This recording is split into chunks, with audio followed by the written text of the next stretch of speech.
যোগ্যতম সভাপতি, স্টেজে ওলামায়ে কেরাম, অতিথিবৃন্দ, সামনে বসে থাকা দিনদার ইমানদার মুমিন ভাই সকল, দুয়ার কান্টারি মুরব্বী সমাজ, স্নেহের কচি কাঁচা, পর্দার অন্তরালে বসে থাকা মুমিনা সলেহা মা ও বোনেরা, প্রাণ প্রিয় পুলিন্দাবাসী, বেলডাঙ্গা মুর্শিদাবাদবাসী, সর্ববিশ্বে সে মহান আল্লাহ তাবারাক ওয়া তাআলার প্রশংসা জ্ঞাপন করি যে আল্লাহ তাবারাক ওয়া তাআলা আমাদেরকে এক মাদ্রাসা কেন্দ্রিক আয়োজিত মাহফিলে বসিয়ে কোরআন এবং হাদিসের আলোচনা করা, আপনাদের শ্রবণ করা যিনি তৌফিক ইনায়াত করেছেন, সেই মহান মনিবের দরবারে শুকরিয়া আদায় করি। আমরা সকলেই একবার বলি আলহামদুলিল্লাহ। দরুদ ও সালাম বর্ষিত হোক সরকারে কায়নাত কাজদারে মাদানী নবী কুল শিরোমণি ইমামুল আম্বিয়া, নবী মক্কি, নবী মাদানী, নবী আহমদ, নবী মুহাম্মদুর রাসূলুল্লাহ সাল্লাল্লাহু আলাইহি ওয়াসাল্লাম। মোহতারাম ভাইও, আজিজ ও বুজুর্গ দোস্ত, কুরআনুল কারীম সূরা বালাদ থেকে দুটি আয়াত, সূরা নাজিয়া থেকে একটি আয়াত, হাদিসে নববী থেকে একটি মাত্র হাদিসের টুকরো পাঠ করেছি। এই আয়াতগুলোকে এবং হাদিসকে কেন্দ্রবিন্দুর মধ্যে রেখে স্বল্প সময়ে গভীর রাত্রিতে কিছু কথা বলবো, যদি আল্লাহ তৌফিক দেন তো। আলাইহি তাওয়াক্কালতু ওয়া ইলাইহি পড়ে। ভাই, আপনারা বাঙালি মানুষ আর আমি অসমীয়া মানুষ, আমি আপনাদের কিছু কথা বারবার জিজ্ঞাসা করব, আপনারা মুখ খুলবেন, সবাই উত্তর দেবেন। বলুন ইনশাআল্লাহ। মাশাআল্লাহ। এই মাদ্রাসাটার দিকে তাকিয়ে আজকে আমার আলোচ্য বিষয় হলো শুধুমাত্র কোরআন। শুধুমাত্র কোরআন। কোরআন কি জিনিস? কোরআনে আছে কি? কোরআনের অস্তিত্ব কি? কোরআন আপনার আমার কি করে দিতে পারে? অনলি ফর কোরআন, অনলি ফর মাদ্রাসা। এই বিষয়টাকে সামনে রেখে কিছু কথা বলবো ইনশাআল্লাহ। আমরা মুসলিম, আমরা মুসলিম। আল্লাহ আমাদেরকে দিয়েছেন কোরআন, আদর্শ রূপে দিয়েছেন নবী মুহাম্মদুর রাসূলুল্লাহ সাল্লাল্লাহু আলাইহি ওয়াসাল্লাম। কোরআন সম্পর্কে আমাদের এতটুকু জ্ঞান রাখা আবশ্যক, যতটুকু না জানলে, না পড়লে, না বুঝলে আমি মুসলিম হিসেবে দুনিয়াতে চলতে পারি না, অতটুকু কোরআনের জ্ঞান রাখা প্রতিটি মুসলমানদের জন্য, প্রতিটি মুসলিমকে এই জ্ঞানটা রাখতেই হবে। আপনার ছেলেটাকে, যেদিন ছেলেটার 2 বছর বয়স, সেদিন আপনি অ আ ক খ শিখিয়েছেন, কিন্তু একবারও বিবেকে বাঁধেনি যে মুসলমানের সন্তান, এই ছেলেটাকে কোরআন শিখাতে হবে, আলিফ বাতা শিখাতে হবে। এই চিন্তা, এই চেতনাটা আপনার মাথায় একবারও আপনার মাথায় আসে, অথচ আপনি মুসলিম। আমরা কেমন মুসলিম? আমরা এমন মুসলমান যে কোরআনের কিছু জানি না, না কোরআনের অস্তিত্ব জানি, কোরআনের পরিচয় জানি, কোরআন কেন এসেছে সেটা জানি, কোরআন আপনার আমার কি করে দিতে পারে না সেটা জানি। আমরা কিছুই জানি না, তারপরও আমরা মুসলমান। এটা কোরআন মাজিদ আমাকে একটা দেন, কোরআন একটা। আমি আপনাকে দুটি কথা বলবো। পৃথিবীতে সবচাইতে বেশি যে কিতাবটার বিরুদ্ধে কিতাব লেখা হয়েছে, ওই কিতাবটার নাম সবাই বলুন আল কোরআন। এই কিতাবটার বিরুদ্ধে এত কিতাব লেখা হলো কেন? খুব ভালো করে বুঝেন। এই কিতাবটার বিরুদ্ধে এত বই লেখা হলো কেন? শুধু নন মুসলিমেরা নয়, বরং যুগে যুগে কালে কালে আমাদের ঘরের মুসলিমেরা এই বইটার বিরুদ্ধে কিতাব লিখেছে। বলেন নাউজুবিল্লাহ। কেন? আপনি রাস্তাতে হাঁটছেন, যাবেন ছাড়গাছি, রাস্তার দুদিকে অনেক বাগান, আমের বাগান, লিচুর বাগান, সবাই শুধু একটা গাছে ঢের চালাচ্ছে, অন্য কোনো গাছে ঢের চালায় না, ওই গাছটাতেই ঢের চালাচ্ছে। কেন? কেন? এই গাছের ফল অনেক মিষ্টি। কথা কি বুঝতে পারছেন? এটা হ্যাঁ না বলুন। এই গাছের ফলটা অনেক ভালো মিষ্টি, এই জন্য ওই গাছই ভেজাল। এই কোরআনের বিরুদ্ধে এত বড় লেখা হচ্ছে কেন? বুঝে নিতে হবে এই কিতাবে কিছু একটা ভালো সবাই বলো আছে, নাহলে একে নিয়ে এত মাতামাতি কেন?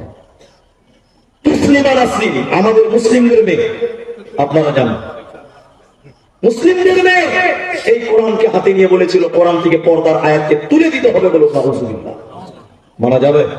মুসলমান ইমান যতক্ষণ আছে মানা যাবে? কোরআনের জন্য মুসলমান জীবন পর্যন্ত দিয়েছে, দিবে, দিতে পারে। পারে কি পারে না? পারে। চলুন, কোরআনে আছে কি, কোরআনের পরিচয় কি, কোরআনের অস্তিত্ব কি, আপনাকে পয়েন্ট টু পয়েন্ট আপনাকে কয়েকটা প্রশ্ন করছি। আপনাকে নয়, কোরআনকে প্রশ্ন করব। কোরআন নিজের পরিচয় নিজে দিবে, বলুন সুবহানাল্লাহ। কোরআনকে প্রশ্ন করেন, কোরআন তুমি কোথায় এসেছো তুমি বলো। কোরআন কোন জায়গাতে এলে তুমি বলো।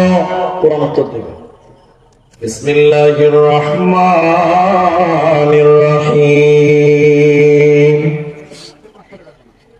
লা উকসিমু বিহাযাল বালাদ। কোরআন বলছেন আমি দুইখানা শহর কেন্দ্রিক নাজিল হয়েছে। ওই দুই শহর বহরমপুর কৃষ্ণনগর নয়, বহরমপুর মালদা নয়, ওই দুইখানা শহর কোরআনি স্থান পেয়েছে।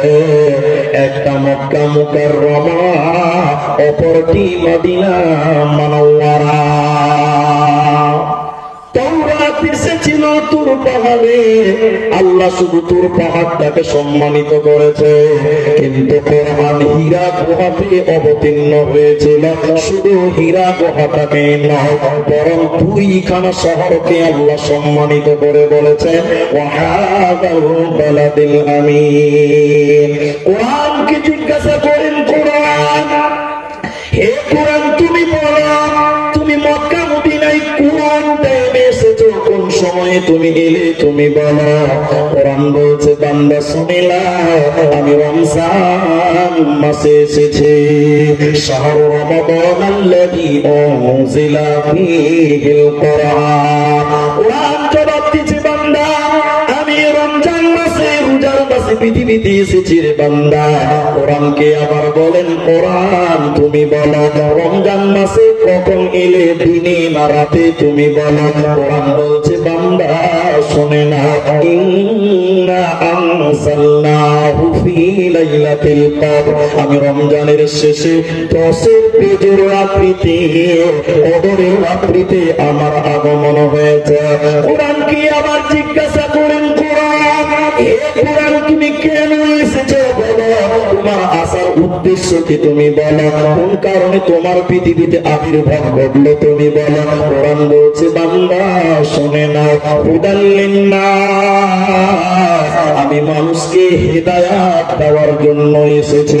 কোরআন মানুষকে হিদায়াতের জন্য, মানুষকে জান্নাতি বানানোর জন্য, কোরআন মানুষের হিদায়াতের জন্য এসেছে। এজন্য আল্লাহ তাবারাক ওয়া তাআলা বলে হুদাল লিন্নাস, এই কোরআনটা তোমাদের মানুষের হিদায়াতের জন্য দিলাম। এই কোরআন থেকে হিদায়াত নিতে হবে, হিদায়াত হিদায়াত। কিন্তু কিছু কিছু লোক, আমার কথাটা গায়ে নেবেন না, কিছু কিছু লোক কোরআনকে প্রকাশ্যে অপমান করছে। আমার কথা আপনি গায়ে নেবেন না, আমি বলে দিব খুলে খুলে। আপনাদের দেশে তাবিজ আছে? এটা হ্যাঁ না বলেন। আছে। আচ্ছা, তাবিজের ভিতরে কি লিখে দিচ্ছে মুরগি সাহেব, ওটা জানেন আপনি? জানেন না? বলছি জানলে মুরগির কাছে যাবো কেন, আমি নিজেই নিব? জানি না আমরা। আপনি বিশ্বাস করবেন, আল্লাহ কসম করে বলছি, তাবিজের ভিতরে লেখা আছে কোরআনের আয়াত। কি লেখা আছে? সবাই মুখটা খুলেন, কি লেখা আছে? কোরআনের আয়াত। এখন আপনাকে যদি বলি ভাই এই কোরআনটা লেন তো ভাই, পেশাব করে আসেন কোরআনটা নিয়ে, কে যাবে ভাই? কেউ যাবেন? কোরআন নিয়ে পায়খানায় যাবেন? কেউ যাবেন না। কিন্তু তাবিজের ভিতরে কি করা আছে বললাম? কোরআনের আয়াত। এখন আপনাদের দিকের লোক তাবিজ নিয়ে পায়খানা করতে যায় না, পায়খানার সময় বলে এই তাবিজটা লেখে আমি একটু পায়খানা করে আসি? হ্যাঁ, তাহলে কোরআনটা নিয়েই পায়খানাতে গেছে, তাহলে কোরআনের অপমান হচ্ছে কি হচ্ছে না? এটা জোরে বলুন, হচ্ছে কি হচ্ছে না? হচ্ছে। কোরআন কেন এসেছে বলছে হুদাল লিন্নাস, মানুষের জন্য হেদায়েত। আর আল্লাহ সূরা আনফালে বলছেন বিসমিল্লাহির রহমানির রহিম ওয়া ইযা তুলিয়াত আলাইহিম আয়াতুহু যাদাতুহুম ঈমানা।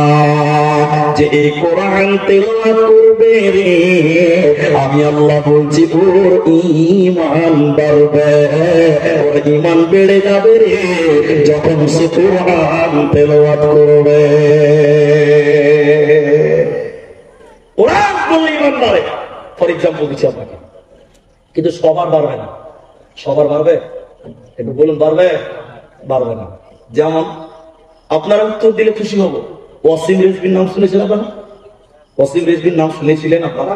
শুনেছি। মুসলমান, মুসলমান ও ইসলাম থেকে বেরিয়ে গেছে। ইসলাম থেকে আল্লাহ যেদিন ইসলাম থেকে বেরিয়ে যায়, এদিকে দেখেন, এইরকম কোরআন হাতে নিয়ে বলেছিল কোরআন থেকে 26টা আয়াতকে কেটে বাদ দিয়ে দিতে হবে। বলুন নাউজুবিল্লাহ। নাউজুবিল্লাহ বলুন, নাউজুবিল্লাহ বলতে হবে।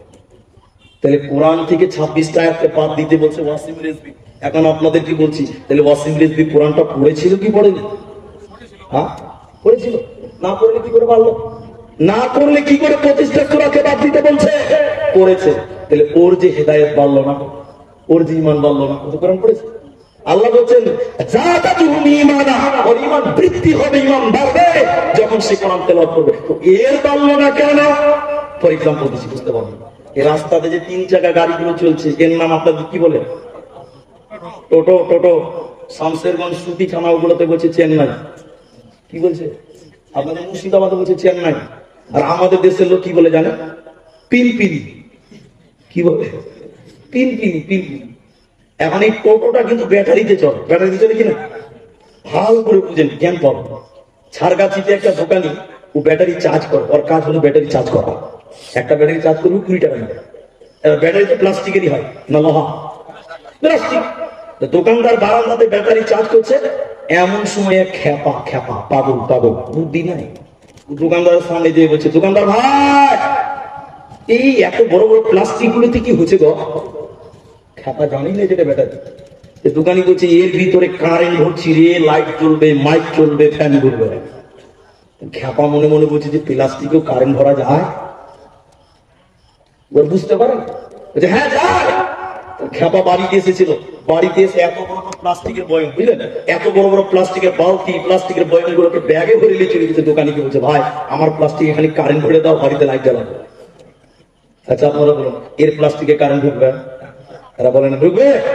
তাহলে ওইটাতে ঢুকছে, এটাতে ঢুকছে না কেন? এই দুটির মধ্যে বিরাট বড় তফাৎ আছে। তফাৎটা কোন জায়গাতে? ব্যাটারির ভিতরে এসিড আছে, তামা আছে, পানি আছে, বিভিন্ন ইঞ্জিন আছে। এর জন্য ওতে কারেন্ট ঢুকবে, চার্জ হবে। আর প্লাস্টিকের বালতির ভিতরে কিছুই নাই, হাওয়া আছে। মুমিন যে আল্লাহর কোরআনকে বিশ্বাস করেছে, এটা আল্লাহর কালাম, ঈমান অবস্থায় যখন সে কোরআন পড়বে, আল্লাহ তাবারাক ওয়া তাআলা বলে ওই লোকটার ঈমান বাড়বে। আর যে ব্যক্তিটা সন্দেহ করে কোরআন পড়বে, সন্দেহ করে কোরআন পড়েছিল, এর কারণে তার ঈমান বাড়ল না। এজন্য আল্লাহর কোরআন বলছে শুনে না, হুদাল লিন্নাস, এই কোরআনটা আমি মানুষের হেদায়েতের জন্য দিলাম। এই কোরআন পড়বি তো তোদের ঈমান বাড়বে। শুধু তাই নয়, ঈমান তো বাড়বেই বাড়বে। শুনে না, যদি দুনিয়াতে কোরআন পড়েন কি লাভ হবে? বিশ্বনবী বলেছেন শুনে না, কিয়ামতের দিন আল্লাহ 2 জনের সুপারিশকে কবুল করবে, গ্রহণ করবেন। ওর মধ্যে একটার নাম কোরআন। কোরআন কিয়ামতের দিন আল্লাহর সামনে গিয়ে বলবে, আল্লাহ তোমার অমুক বান্দা কোরআন পড়েছিল, আল্লাহ তুমি আমার সাক্ষী গ্রহণ করো, অমুক ব্যক্তিকে ক্ষমা করে দাও। যে লোকটা কোরআন পড়বে রে, এর জন্য আল্লাহর কোরআন সাক্ষী দিবে, মরার পর তার কোনো চিন্তা হবে না, হবে না, হবে না। কোরআন আপনার জন্য সাক্ষী দিবে, সুবহানাল্লাহ বলবেন না? আরেকটা হাদিস শোনাই, কোরআন আপনার জন্য কথা বলবে সামনে, কিয়ামতের দিন আপনি থাকবেন এখানে, কোরআন আপনার সামনে সামনে যাবে। আল্লাহর সঙ্গে কোরআন কথা বলবে। সুবহানাল্লাহ বলবে। আপনার কথা বলতে হবে না, কোরআন আপনার হয়ে কথা বলবে। যদি আপনি কোরআন পড়েন, যদি কোরআনের সঙ্গে মহব্বত করেন। আজকে বিভিন্ন মানুষ মাদ্রাসাকে ভালোবাসে না, কিন্তু মাদ্রাসাতে তেলাওয়াত করা হয়েছে কি? সবাই বলুন কোরআন। কোরআন পড়লে নেকি, শুনলে নেকি, মানলে নেকি, টোটাল নেকি, নেকিতে ভরপুর আছে। সুবহানাল্লাহ। মক্কার কাফিররা মুশরিকেরা বলেছিল এই কোরআনটা আল্লাহর কালাম নয়, এটা নবী মুহাম্মদ বাড়িতে বসে বসে বানিয়েছে। নাউযুবিল্লাহ। তারা বলেছিল নবী মুহাম্মদ পাগল হয়ে গেছে। শুধু তাই নয়, তারা বলেছিল নবীজি কবি হয়ে গেছে, কবি হয়ে গেছে। কবি না হলে এত সুন্দর কবিতা বলতে পারবে না। কোরআনকে তারা কবিতা বলেছিল, নবীকে তারা কবি বলে দিয়েছিল।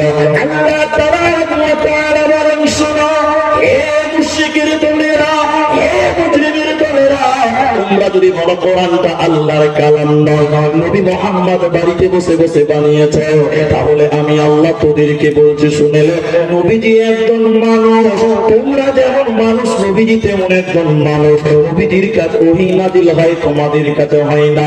তোমরা যদি বলো কোরআনটা নবী মুহাম্মদ বাড়িতে বসে বসে বানিয়েছে, তাহলে তোমরা কেন বানাতে পারো না? নবীজি একটা কোরআন নিজে বানাইনি। যদি তোমরা দাবি করো নবী বানিয়েছে, তাহলে কোরআনের মতন একটা কিতাব তোমরা বানিয়ে দেখাও, একটা আয়াত বানিয়ে দেখাও। ইন কুনতুম সাদিকিন, যদি তোমরা প্রকৃত সত্য হয়ে থাকো। পৃথিবীর কেউ কোরআন বানাতে পারেনি, আর ভবিষ্যতে কেউ পারবে না। এরই নাম কোরআন। কিন্তু বড় দুঃখ লাগে, অনেক মানুষ কোরআনের বিরোধীর কথা বলে, কোরআনের বিরোধিতা করে। কোরআন কি দিবে আপনাকে জানেন? আল্লাহু আকবার, আল্লাহু আকবার।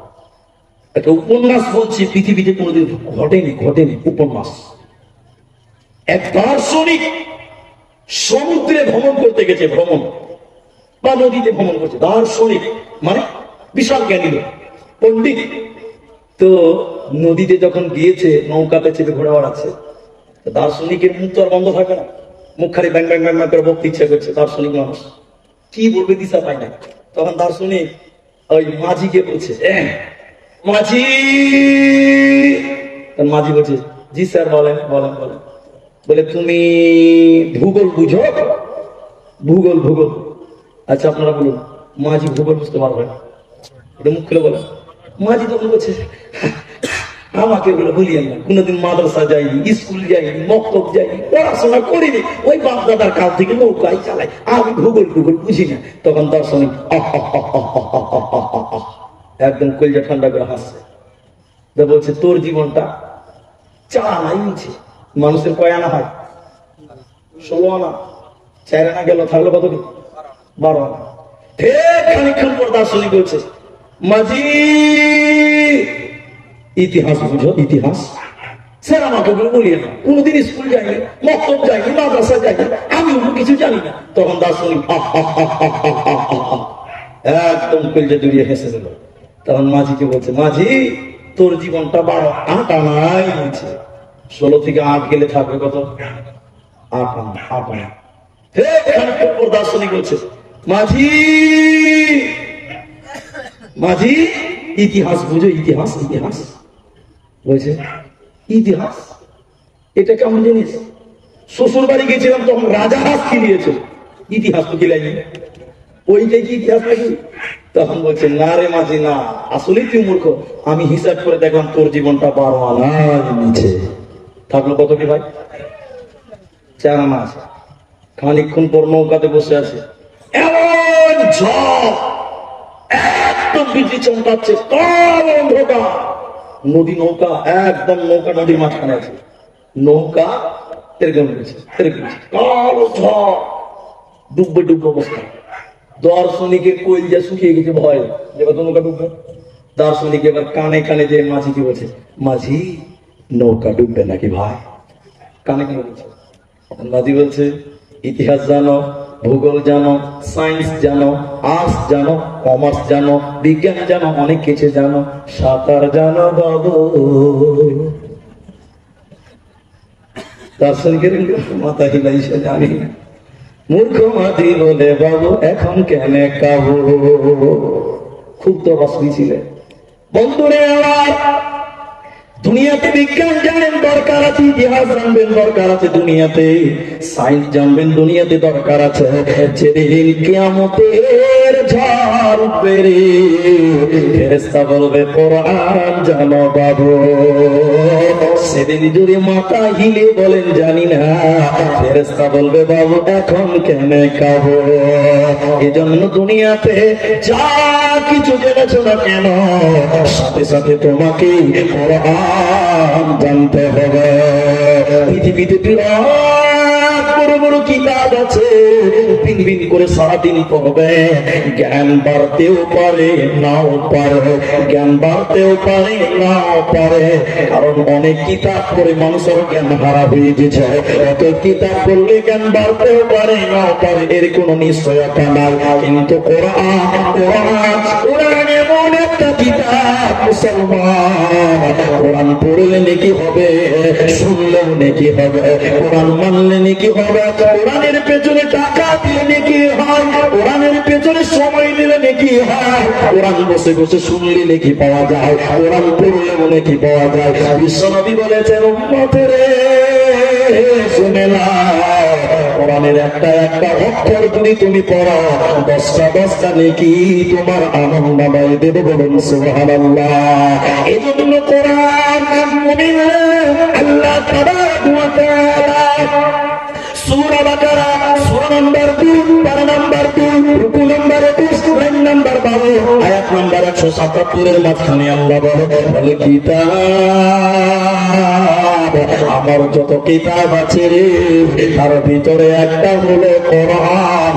এই কোরআনের উপরে তোদের ঈমান রাখতে হবে। আল্লাহু আকবার। আপনি বলেন বিসমিল্লাহির রহমানির রহিম, নাকি পাবেন? কি বলছেন, পাবেন কি পাবেন না? আচ্ছা বেল্লাগার মানুষের মুখটা জোরে খুলেন তো। এখন আজকালকার জালসার গেটে লেখা থাকছে 786, দেখেছেন আপনারা? একটু মুখ খুলেন। মসজিদের দেওয়ালে 786 লেখা আছে। নাম বলে দিছি আপনাদেরকে, দেখেই প্রমাণ করে দিচ্ছি। এই বর্ধমান জেলা আপনাদের পশ্চিমবঙ্গের পূর্ব বর্ধমান, মাদ্রাসার নাম খড়দত্তপাড়া, খড়দত্তপাড়া মাদ্রাসা। ওই মাদ্রাসা জালসা বিশাল খরচ, লাইটিং ফাইটিং করেছে। এবছরও ফোন করেছিল, ডেট পাইনি, নভেম্বরে জালসা করবে। তো আমার নভেম্বর ফুল হয়ে গেছে। তো যেটা আমি বলছি, জালসার গেটে লাইটিং করেছে, ভালো করে শুনেন। ওতে লেখা আছে 786 786। এখন অনেক মুসলমানের গাড়িতে লেখা থাকে, থাকে কি থাকে না? তো আমি জালসাতে গিয়ে বললাম, ভাই 786 মানে কি? বলে মুলি সাহেব এটা আপনি জানেন না? বলে না জানি না, জানবার দিকেই তো জিজ্ঞাসা করছি। একটা লোক স্টেজ থেকে বলছে 786 মানে হলো বিসমিল্লাহির রহমানির রহিম। এরা হাসছে যে এটাই বলছে 786 মানে বলছে বিসমিল্লাহির রহমানির রহিম। আচ্ছা আপনারা বলুন বিসমিল্লাহ বলে কি হবে? সবাই বলুন কি হবে? আর 786 বলে কি হবে? ফেরেশতা এমন জায়গায় মারবে কাউকে দেখাতেও পারবে না। 786 ভণ্ডামি। আচ্ছা সব বাদ দিলাম, বাদ দিলাম, বাদ দিলাম। মুরগি জবাই করছেন, জামাই বাড়িতে এসে মুরগি জবাই করতে হবে, কি বলে জবাই করবেন? বিসমিল্লাহে আল্লাহু আকবার। গরু জবাই করবেন, হালাল করবেন, কি বলতে হবে? বিসমিল্লাহে আল্লাহু আকবার। তো বিসমিল্লাহির রহমানির রহিম যদি 786 হয়, এখন কোন মানুষ যদি বলে 786 আল্লাহু আকবার, কে কে খাবে? কে খাবে গো? খাবে 786 যদি বিসমিল্লাহ হয়, তাহলে মুরগি জবাইয়ের সময় করতে হবে 786 আল্লাহু আকবার। বিহাই তেলা, বিহাই তো গুষ্টি মারি তো খাওয়া, ভণ্ডামি করে জায়গা পাও না। আচ্ছা সব বাদ দিলাম। 786 যদি বিসমিল্লাহ হয়, তাহলে আল্লাহু আকবারের একটা অঙ্ক আসবে, আসবে কি আসবে না? এরা কথা বলে না, আসবে না? তাহলে আসসালামু আলাইকুম একটা অঙ্ক আসবে। এখন কোন নামাজি যদি বলে 786 ধরনের অঙ্ক দিয়ে নামাজ পড়ে, 502। সূরা ফাতিহার নাম হলো 5,92,000। সূরা ইখলাসের নাম হলো 72। আর সালামটার নাম হলো 502 নামাজ হবে। ফেরেশতা এমন মার মারবে রে, কাউকে দেখাতে পারবি না। এই জন্য কোরআন নিয়ে ভণ্ডামি নয়, কোরআন বিসমিল্লাহ, কোরআনের একটা আয়াত। এই জন্য 786 মুসলমান বর্জন কর বিসমিল্লাহির রহমানির রহিম। কোরআনের প্রতিটা অক্ষরে অক্ষরে নেকি থাকবে। আর মুসলমান সে অক্ষরে নেকি থেকে বঞ্চিত করার জন্য ইহুদি খ্রিস্টানেরা মুসলমানদের বাড়িতে 786 দিয়েছে। না না, তিলে তিলে তারা চক্রান্ত করছে কোরআনটা মিটাবার জন্য, কিন্তু কোরআন পৃথিবী থেকে কেউ মিটাতে পারবে না, কেউ পারবে না। এরই নাম কোরআন। শোনেন, ইতিহাস বলছি। আমাকে বলছিলেন কই খুঁজে পাচ্ছি, আমাকে একদিন বলছে এনআরসির খবর, আসামের লোক তো বলছে এনআরসির খবর, যারা ক্যাম্পে ভরেছিল ওদের খবর খানিক শুনেলেন তাহলে বুঝতে পারবেন। আমি বক্তব্যের বাইরে যাবো না, আমার বিষয়ে আছে কোরআন। আমার বিষয় সবাই বলেন কি বললাম? কোরআন। ওই কোরআনই আছে। আমি যেটা বলতে চাইছি আপনাদেরকে, ইংরেজেরা আলেমদের বিরুদ্ধে ছিল এবং আলেমদের শত্রু ছিল। ইংরেজেরা চেয়েছিল এই দেশ থেকে মুসলমানদেরকে তারো, মুসলমানকে তারো। কিন্তু আপনারা মুখ খুলে বলেন, ইংরেজেরা এই দেশ থেকে মুসলমান তারতে পেরেছে না ওরাই দেশ থেকে পালিয়েছে? সবাই বলো, ওরা দেশ থেকে পালিয়েছে। আমরা দেশে ছিলাম, আমরা দেশে আছি, আমরা দেশে থাকবো। বলুন নারায়ে তাকবীর। মুসলমানদেরকে কেউ দেখাতে পারবে না। এখন কিছু কিছু ছুচকো নেতা, আমি নাম বলবো না, সোশ্যাল মিডিয়াতে যাবো, এই নেতাগুলো বলছে এনআরসি করবো আর মুসলমানগুলোকে বাংলাদেশে পার করবো। বলছে কি বলছে না? বলছে না? ইংরেজরা তোদের বাপ আগে চেষ্টা করেছিল, পেরেছে? পারেনি। তো যেটা ইতিহাস বলছে শুনেন, অনেক চেষ্টা করেছিল, পারেনি। শেষের বেলায় তারা একটা আলোচনায় বসেছিল, আলোচনায় বসে বলেছিল মুসলমানদের সঙ্গে ষড়যন্ত্র করে লড়াই করে মুসলমানদের সঙ্গে পারি না কেন। তখন তারা আলোচনা করে বলেছিল যতদিন পর্যন্ত মুসলমানদের কাছে কোরআন থাকবে অতদিন পর্যন্ত মুসলমানকে দেখানো যাবে না। কোরআন দিলে রাখো, কোরআন কোরআন। তখন ইংরেজরা বলেছিল আজ থেকে তোমাদের কাজ হলো কোরআন কিনো, পুড়িয়ে দাও, জ্বালিয়ে দাও, ছাড়খাড় করে দাও। যেদিন পৃথিবীতে একটাও কোরআন থাকবে না সেদিন মুসলমান এমনিতেই মরবে, এমনিতেই লাফাবে, এমনিতেই গোমরা হবে। তাই তারা কোরআন কিনেছিল আর কোরআন পুড়েছিল। কিন্তু বলুন কোরআন খতম করতে পেরেছে? সবাই বলুন করেনি। উদাহরণটা এই মাদ্রাসাকে দিচ্ছি, পুলিন্দা মাদ্রাসা। এক নাস্তিক বেঈমান আমার মতো লম্বা পাঞ্জাবি পড়েছে, এরকম মাদ্রাসা এসে বলছে, বলি স্যার আপনাদের মাদ্রাসায় কোরআন আছে? আচ্ছা আপনারা বলুন তো, এটা মাথা মোটা না হলেই প্রশ্ন করেন। আজিবাবজি মাদ্রাসায় কোরআন থাকবে না তো কি থাকবে? এসে বলছে তো আপনাদের মাদ্রাসায় কোরআন আছে। হেডমুনি বলছে তোর মাথায় গোবর আছে, বেকুব থাকা। মাদ্রাসায় কোরআন থাকবে না তো কি থাকবে? কোরআন আছে। তো ওই নাস্তিক বেঈমান বলছে কতটি আছে, কতটি আছে? বলে আপনি কতটি নিবেন? মুলি সাহেব বলছে আপনি কতটি নিবেন? ওই বেঈমান বলছে যতটি আছে সবটি নিব। মুলি সাহেবের ভিতরে তখনই সন্দেহ জেগেছে, ডাল মে কুচ, সবাই বলুন ডাল মে কুচ কালা হয়। হেডমুনি বুঝে নিয়েছে যে এ তো গোলমাল আছে, নিশ্চিত গোলমাল। হেড মাওলানা তখন কি করছে, পুলিন্দা মাদ্রাসা, ভালো করে শুনেন। হেড মাওলানা বলছে রে বাবা তুমি নিতে এসছো কোরআন, তুমি তো দামি মেহমান, তুমি নাস্তা করো, আরাম করো, তোমাকে কোরআন দেওয়া হলো। এই পুলিন্দা মাদ্রাসার হেড মাওলানা তখন তিনটে ছেলেকে ডেকেছে। এক আব্দুর রহমান, কই রে বাবা? আব্দুর রহমান বলছে লাব্বাইক হুজুর। দ্বিতীয় নম্বর বলছে আব্দুর রহিম, কই রে বাবা? হুজুর আমি উপস্থিত আছি। তিন নম্বর ছেলে বলছে আব্দুল সাত্তার, কই রে বাবা? তিনজন এসেছে। এবার হেড মাওলানা বলছে বাবা ইনি বিদেশি মেহমান, নিতে এসেছে কোরআন, নাস্তা তো ভালোই হলো। এরে বাবা তোমরা তো গোটা গোটা কোরআন আত্মাতে রেখেছো, মুখস্থ করেছ। হাফিজেরা কোরআন মুখস্থ করে না? এরে বাবা তোমরা তো গোটা গোটা কোরআন মুখস্থ করেছো। বাবা ইনি কোরআন নিতে এসেছে, একলাই তো দিয়ে দিতে পারবে কিন্তু ক্লান্ত হয়ে যাবে। এরে আব্দুর রহমান তুমি 1 থেকে 10 পারা শুনিয়ে দাও। এরে আব্দুর রহিম তুমি 11 থেকে 20 পারা শুনিয়ে দাও। এরে আব্দুল সাত্তার 21 থেকে 30 পারা শুনিয়ে দাও। এই তিনটে ছেলে যখন বিসমিল্লাহ থেকে শুরু করে মিনাল জিন্নাতি ওয়ান নাস বলেছে, ওই বেঈমান বসা মানুষ দাঁড়িয়ে গিয়ে বলছে আশহাদু আল্লা ইলাহা ইল্লাল্লাহ ওয়া আশহাদু আন্না মুহাম্মাদান আবদুহু ওয়া রাসূলুহু। তিনি তখন বললেন আমাদের আলোচনা হয়েছে কোরআন কিনো, পুড়িয়ে দাও, জ্বালিয়ে দাও। যতদিন মুসলমানদের কোরআন থাকবে মুসলমানদের সঙ্গে পারা যাবে না। তাই আমি কোরআন নেওয়ার জন্য এসেছিলাম, কিন্তু আমি এখন আল্লাহ কসম করে বলছি মুসলমানদের থেকে কোরআনকে মিটানো সম্ভব হবে না। তার কারণ হলো মুসলমানেরা তাদের কোরআনকে তাদের আত্মাতে জায়গা দিয়েছে। আজকে কোরআন যদি পুড়িয়ে দেওয়া হয় মুহূর্তে কোরআন তৈরি হয়ে যাবে, লক্ষ কোটি কোটি কোরআনের হাফেজ আছে। ওতে কোরআনকে মেটানো যাবে না, কোরআনকে কোনো সময় মেটানো সম্ভব হবে না। এই জন্য একজন দার্শনিক, আমার দিকে তাকা, একজন দার্শনিক এইরকম করে কোরআন দেখিয়েছিল, এইরকম করে কোরআন মানুষকে দেখিয়েছিল। একজন দার্শনিক দেখিয়ে বলেছিল তোমরা ভালো করে দেখো এই কোরআনটা, তোমরা ভালো করে দেখো এই কোরআনটা, ভালো করে দেখো। সবার যখন দেখা হয়ে গেল তখন তিনি বললেন তোমরা বলো কি দেখলে, তোমরা বলো কোরআনটা কেমন দেখলে। সবাই তখন বলতে লাগলো সাদা কাগজে আর কালো কালিতে লেখা আছে, সাদা কাগজে আর কালো কালিতে লেখা আছে। তখন তিনি বললেন বন্ধুরে এই কোরআনটা এই চক্ষু দিয়ে দেখলে হবে না, কোরআনটা এই চক্ষু দিয়ে দেখলে হবে না, কোরআনটা ইমানের চক্ষু দিয়ে দেখো। এই কোরআনটা কোনো কালিতে নয়, এই কোরআনটা কোনো কাগজে না, বরং এই কোরআনটা শহীদের রক্তের বিনিময়ে এসেছে। এই কোরআনটা কোনো কাগজে নয়, এই কোরআনটা কোনো কালিতে নয় মুসলমান, এই কোরআনটা শহীদের রক্তের বিনিময়ে আজকে পেয়েছে। এই কোরআনের জন্য কত মা বিধবা হয়েছে, এই কোরআনের জন্য কত বাচ্চা এতিম হয়েছে, এই কোরআনের জন্য কত বাপ তার সন্তানকে হারিয়েছে। অতএব কোরআনটা বহু কষ্টের বিনিময়, শরীরের রক্তের বিনিময়ে এসেছে। অতএব কোরআনকে মেটানো সম্ভব হবে না।